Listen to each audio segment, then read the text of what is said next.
देखिए जरा। वो शांति तब पाएंगी जब नरेंद्र मोदी सत्ता से हटेगा, वो जेल में सजा काटेगा, उनकी आत्माएं तब तृप्त होंगी। जो लोग उनके हाथ से मरे हैं, जो लोग उनके माध्यम से मरे, जो लोग उनके नेताओं के इशारे पे मरे हैं। नरेंद्र मोदी पनौती है, पनौती है। अरे बाप रे, पनौती है तो नाम में ही पनौती है। सरदार वल्लभ भाई पटेल का नाम लिखा के नरेंद्र मोदी स्टेडियम लिखवा दिया। आज पूरी जनता एक सुर पे बोल रही है, पनौती मुर्दाबाद, पनौती मुर्दाबाद, पनौती मुर्दाबाद। ये तो धोती खोल रहा है। जब से बेशरम घुसा स्टेडियम के अंदर, एक विकेट नहीं गिरी, एक विकेट नहीं गिरी। मैं सुबह से पूजा पाठ करके बैठा, 4-5 नींबू काटे, मालूम चला पनौती जी आ रहे हैं। सत्यानाश ही हो गया। सेक्टर में हम आत्मनिर्भर हो। मैच देख रहे थे, वहां बैठ के हैं कर रहे थे। टीम हार रही हो तो खिलखिला के हंसना नहीं चाहिए मोदी जी। पूरी टीम इंडिया को हम आश्वासन देते हैं कि आपका बदला हम इंडिया गठबंधन से लेंगे 24 में। बात कह रहे हैं कि आप दीजिए गाली, ये आदमी उसे गहना बना देगा। कहिए पनौती, ये उन सबके लिए पनौती बनकर निकल आएगा जिनके राजनीतिक कद को, पृष्ठभूमि को, जमीन को खोद दिया है। मनोज जी, अभी बदत है भाई, अभी बदत। आप तो एक विदुषी पत्रकार हैं, वो यही रहा है कि ऐसी भाषा बोलिए मन का आपा खोए और उनको शीतल करें आपो शीतल हो। इससे आगे और हमारे महापुरुषों ने कहा कि मधुर वचन है औषधि, कटुक वचन है तीर, श्रवण द्वार है संचले साले सकल शरीर। तो लेकिन सवाल ये है कि वो लोग दूसरे से मर्यादित आचरण का जो अधिकार है वो तुरंत वहीं खो देते हैं जब दूसरे के प्रति वो खुद अमर्यादित आचरण का व्यवहार व्यवहारित करते हैं। अब सवाल ये है कि अब ये गांव देहात में एक कहावत है कि 900 चूहा खा के बिल्ली चली हज को। जिन लोगों की ये भाषा रही हो और जिन लोगों का इस तरह का विमर्श रहा हो कि वो कपड़े देख के लोगों को पहचान लेते हो, उनके कैबिनेट मिनिस्टर सरेआम ये कहते हैं कि गोली मारो वाली भाषा रहती है। उनके एक बिहार का एक मिनिस्टर लगातार कहता है कि देश का एक जो नागरिक का वर्ग है उसको दूसरे मुल्क में चला जाना चाहिए।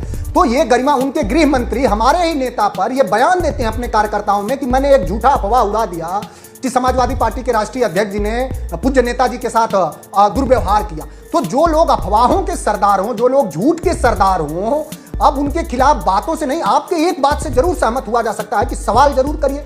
अब कुछ इसमें साथी बैठे हैं जो नितांत संबंधी हैं, जो दलितों से, पिछड़ों से, समता से हमेशा घिरा करते हैं। वो साथी भी कितना अच्छी टीवी पाते ही बात करते हैं। कम से कम यहाँ तो डर की पिछड़ों की बात जो साथी कर रहे हैं उनसे जानना चाहूंगा कि उत्तर प्रदेश में 69,000 शिक्षक भर्ती में 22,000 दलितों पिछड़ों के साथ क्या हुआ? आपने कहा जी, उस पर तो मैं आपको इत्मीनान से बता दूंगी, आप बैठकर इस पर डिबेट कर लीजिएगा। मनोज भाई, आप जानते हैं आज मेरा डिबेट का जो मुद्दा है वो यही है कि शब्दों की मर्यादा को क्यों भूला जा रहा है। आपने बड़ी लंबी चौड़ी बात कही और फहरिस्त भी आपने सामने रख दी है, लेकिन क्या ये शोभा देता है कि देश के प्रधानमंत्री की इस तरीके से खिल्ली उड़ाया जाए और एक मौका नहीं बार-बार ये काम किया जाता है? आप बस मीठी बात मत करिए। आप हमको बताइए ना कि शिक्षा में, सरकार में, संस्थानों में दलितों पिछड़ों की इस 10 सालों में भागीदारी निरंतर कम क्यों होती गई? क्योंकि भारतीय जनता पार्टी और आरएसएस का जो सामंती व्यवहार। अरे पर ये तो मुद्दा हुआ ना, मुद्दे पर बात कीजिए, आनंद आएगा। लेकिन जब आप पनौती और नरेंद्र मोदी स्टेडियम में ना करके आप यहाँ स्टेडियम में करते तो मैच जीत जाते। अरे ये इन सब की क्या जरूरत है भाई? मनोज जी, क्या जरूरत है? तो जो शब्द बेहतर लगे, या तो वो व्यक्ति अज्ञानी है तो उसको मूर्खों का सरदार कह दिया। तो आप कह रहे हैं मूर्खों का सरदार ठीक है, तो झूठा है। तो फिर मनोज काका और आकाश मुनि कहेंगे पनौती ठीक है, फिर तो सब अपनी तरफ से डिसाइड कर लेंगे कि ये सही है, ये सही है। मैं कहता हूँ कि आज वो जो बागेश्वर धाम के ऊपर वो करने गए थे ना कि इस देश से मैं अंधविश्वास के खिलाफ करता हूँ, उनको राहुल गांधी के खिलाफ आ जाना चाहिए ना? मनोज काका आना चाहिए ना उनको? मनोज काका जवाब दीजिए और उसके बाद चला पूरा वाला मैं कर रही हूं, आप रुका रही हूं। हाँ देखिए व्यक्तिगत टिप्पणी तो नहीं होनी चाहिए, लेकिन जो लोग ऋण विहीन हो, विशेष प्रवक्ता हो, वो कोई विश्लेषक नहीं है। उनको विशेष प्रवक्ता एक हिंदी में सुधार करके अपने नीचे विशेष प्रवक्ता लिखवाना चाहिए। मैंने बहुत स्पष्ट कहा कि जब दूसरे के साथ आप अमर्यादित व्यवहार का व्यवहार करेंगे तो आप कुछ ऐसा विशेष नहीं है लोकतंत्र में, क्योंकि democracy is the people, for the people, by the people. और लोकतंत्र में कोई मालिक नहीं होता। दुर्भाग्य से भारतीय जनता पार्टी का यह भी व्यवहार कहता है कि लोकतंत्र में कोई मालिक नहीं होता। लोकतंत्र में मालिक 140 करोड़ जनमानस है और पता नहीं 2014 के बाद क्या हुआ है, कौन से लोग हुए हैं जिनको आजादी 2014 के बाद ही दिखती है। भूखमरी में हमारा देश कहां है? गरीबी में हमारा देश कहां है? आपको क्लियरली कह देना चाहिए कि जिस शब्दावली का उपयोग किया गया है वो गलत है, वो नहीं होना चाहिए। वो चाहे कमलनाथ जी की तरफ से हो, चाहे वो राहुल गांधी की तरफ से पीएम मोदी के लिए हो, या कमलनाथ जी की तरफ से आपके नेता के लिए हो। अगर इस तरीके ये क्या बताता है कि हम बेस्ट हैं? देखिए, हमारे आगे सब जो है वो बेकार है, उनको हम कुछ भी कहने का हक रखते हैं, चाहे वो अखिलेश हो। कौन अखिलेश वखिलेश भूल गए आप, अभी तो ताजा जख्म है भाई। लेकिन भारतीय जनता पार्टी तो भाषा में भले, व्यवहार में सोचिए ना, एक दलित पिछड़े वर्ग का व्यक्ति मुख्यमंत्री बन गया, उसका घर क्यों धुलवाया गया? पीएम पनौती, पीएम की पोस्ट ही पनौती है, यदि मैं उस पर ना बैठूं, ये सामंती सोच है, इसका विरोध मतलब प्राइम मिनिस्टर पी पनौती मोदी। आप सच बताइए मनोज जी, आप बहुत पढ़े लिखे, देखिए बहुत सभ्य किस्म के इंसान हैं, क्या ये सच में ठीक था राहुल गांधी की तरफ से इन शब्दों का इस्तेमाल करना? देखिए, जितना सहजता से आपने सवाल किया उतना सहज ही इसका उत्तर है, और उसके पूर्व में भी मैं आपसे स्पष्ट करा है। समाजवादियों का मानना है कि राजनीति में भाषा नहीं बल्कि व्यवहार की भी बहुत सूचिता होनी चाहिए, लेकिन भारतीय जनता पार्टी उसके कहीं भी किसी भी स्तर पर वो आदर्श का पैमाना नहीं हो सकती। इस देश में आदर्श का पैमाना जो भाषा का था वो डॉक्टर लोहिया थे, लेकिन ये भारतीय जनता पार्टी के लोग जो निरा लंपट हैं, और वो व्यवहार भी इस देश में दलितों भाषा की बात करते करते आप भी तो उसी भाषा पर उतर आए ना, क्या जरूरत थी उस शब्दावली के इस्तेमाल की? अबू आजमी और आजम खान कौन है भाई? अब मैं निजी आप लोगों को उस मसले पर नहीं लाना चाह रही हूँ। सुनिए सर, मैं कंक्लूडिंग रिमार्क पे पहुंच रही हूँ। बातों पे आओगे आप तो मैं आपकी इतनी वीडियो दिखा दूंगा। जो लोग रोज दरबार बदलते हैं वो सुचिता की बात नहीं करते हैं, कल के दिन दरबार कोई और होगा तुम्हारा। नमस्कार, मैं हूं रोशन आर्यन। दोस्तों, पिछले दिनों राहुल गांधी ने दो शब्दों का इस्तेमाल किया था, पनौती और जेबकतरा।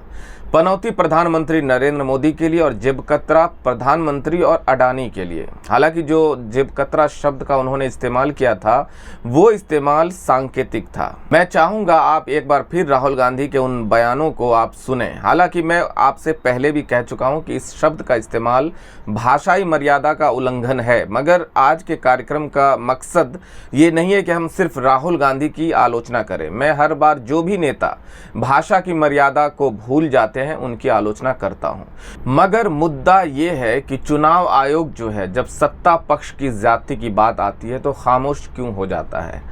चुनाव आयोग प्रधानमंत्री के उस खतरनाक बयान पर पूरी तरह से खामोश क्यों है जिसमें प्रधानमंत्री ने वोट के बटन को हिंसा से जोड़ दिया था? याद है कि नहीं आपको? प्रधानमंत्री ने कहा था कि बटन दबाइए, ऐसा बटन दबाइए कमाल का कि कांग्रेस को फांसी मिल जाए। ये बयान सांकेतिक हो सकता है मगर हिंसा को भड़काने वाला है। प्रधानमंत्री ने राहुल गांधी को मूर्खों का सरदार बोला, और एक और मर्यादा उन्होंने तब उल्लंघन की जब उन्होंने राहुल गांधी के बारे में झूठा बयान भी दिया, आलू और सोने वाला। प्रधानमंत्री बार बार कह रहे हैं, लगातार कह रहे हैं, उनके नेता खुलेआम दंगा भड़काने वाले बयान दे रहे हैं, जिसका जिक्र मैं आगे जाकर करूंगा, मगर चुनाव आयोग इस पर पूरी तरह से खामोश है। ये तो ज्यादती है ना।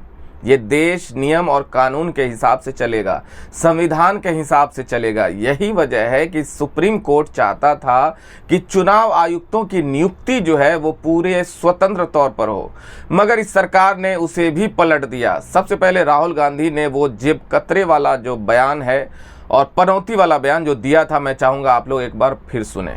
देखिए भाई और बहनों, जेब कतरे सबसे पहले क्या करते हैं? सबसे पहले 3 लोग आते हैं, अकेला नहीं आता। सबसे पहले क्या होता है, एक बंदा सामने आता है, आपके ध्यान को इधर उधर करता है ना, उल्टी सीधी बात बोल देगा। पीछे से एक और बंदा आता है, वो जेब काट देता है, सही। और तीसरा बंदा देखता है कि अगर जिसका जेब कटा, अगर इसने कोई आवाज की तो उस पर आक्रमण कर दे, उसको डरा दे। ऐसे जेब काटी जाती है। ध्यान इधर उधर करने वाला नरेंद्र मोदी, जेब काटने वाला अदानी, और बाद में लाठी मारने वाला अमित शाह। याद है? हाँ, क्या पनौती वो अच्छा भला वहां पे, अच्छा भला हमारे लड़के वहां पे वर्ल्ड कप जीत जाते, वो वहां पे पनौती हरवा दिया। पीएम मतलब पनौती मोदी।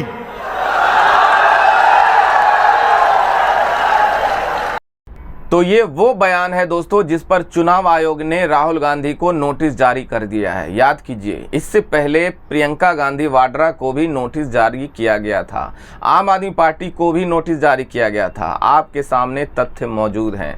मैं आपसे सवाल पूछना चाहता हूं कि आखिर क्या वजह है कि चुनाव आयोग पूरी तरह से भारतीय जनता पार्टी की ज्यादती पर खामोश रहता है, उनके नेता के बयानों पर खामोश रहता है। लेकिन जब इस तरह की बात विपक्षी पार्टी की तरफ से आती है तो ना जाने क्यों गोदी मीडिया आग बबूला हो जाती है। गोदी मीडिया के अंदर इतना गुस्सा आपने देखा राहुल गांधी के पनौती शब्द पर। राहुल गांधी ने पनौती कहा तो दिखाई दिया कि हाँ भैया, इस देश में एक मीडिया है जिसे इस बात से फर्क पड़ता है कि आपकी भाषा क्या है। वो मीडिया जो हर रोज भाषाई मर्यादा तो बहुत छोटी सी बात है, पत्रकारिता की मर्यादा को भी तार तार करता है। उस मीडिया को नरेंद्र मोदी की बहुत बड़ी बड़ी तस्वीर लगाकर ये दिखाना पड़ रहा है कि देखिए इनको कितना कुछ कहा गया है।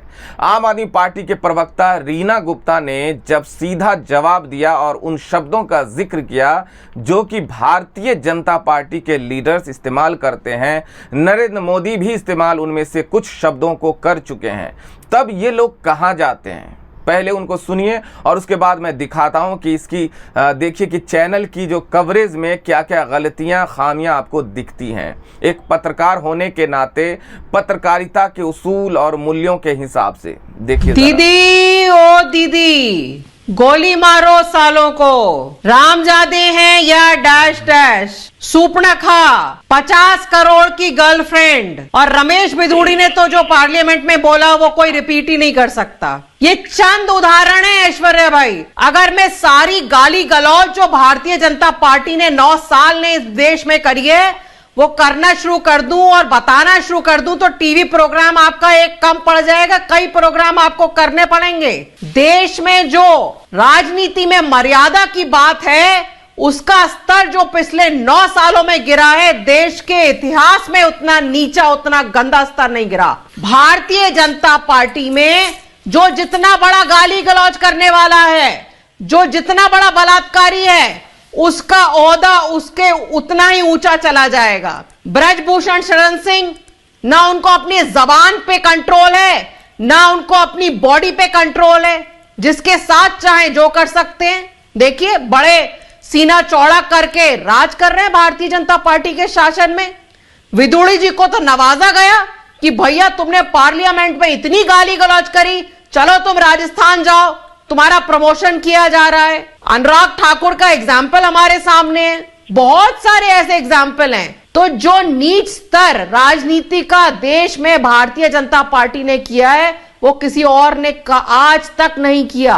भारतीय जनता पार्टी में टूल किट है, आप जितनी गुंडाबाजी करिए, जितनी गुंडाई आप करिए, अच्छा, जितनी आप गाली गलौज करिए, और अगर आपने अपनी गाड़ी से 2-4 किसानों को मार दिया, रौंद दिया, कुचल दिया तो बहुत बढ़िया है, आपको और बढ़िया ओहदा मिलेगा, आपकी तरक्की होगी, आपका प्रमोशन होगा।